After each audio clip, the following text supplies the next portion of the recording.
Underwonder is about trying to bring back the beautiful sensations and colours and textures of the underwater world. So I was very inspired during my scuba diving in the Great Barrier Reef. That kind of feeling of pure joy and wonder towards the new life that I could see there really inspired me to try and see whether I could recreate that through an art piece, and whether I could initiate that same sensation in an audience just here in London.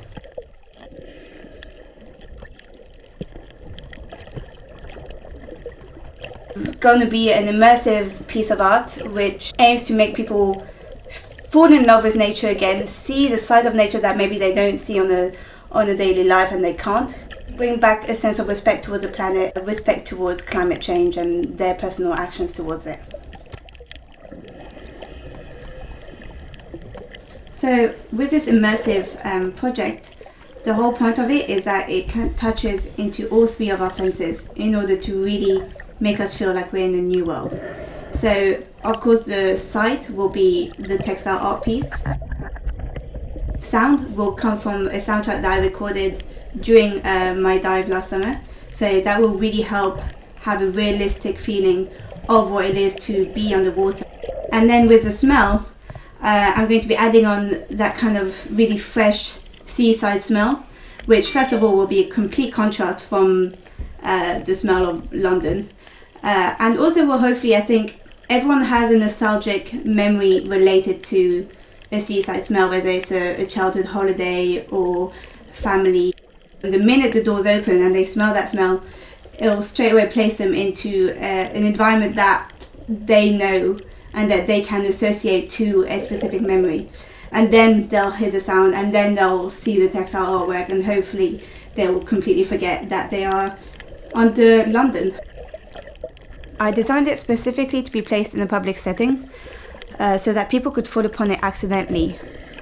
I chose a tube as it's the furthest away from a natural setting, and it's also a place that is constantly in use every day by a really big variety of people. So it's making my art accessible to everyone, not simply art enthusiasts or gallery visitors. So I was working with screen printing and digital printing and sublimation printing. Once I had all the different elements, I quilted and patchworked them all together. I worked on top of it with machine and hand embroidery. I wanted to add that kind of luxurious looking element, but accessible to everyone, hopefully kind of breaking down the stereotype of hand embroidery. I connected that with the beauties of coral and how they're so beautiful and enticing that you want to go and touch them, but actually touching them puts them in danger.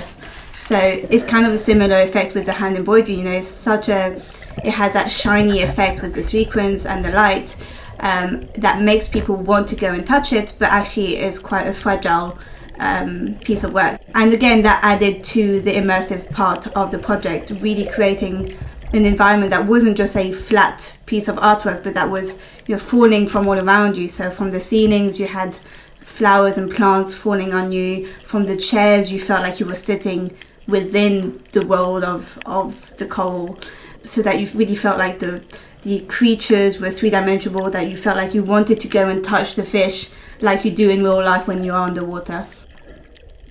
Different techniques. I think they were quite fundamental to replicating that beauty in the ocean.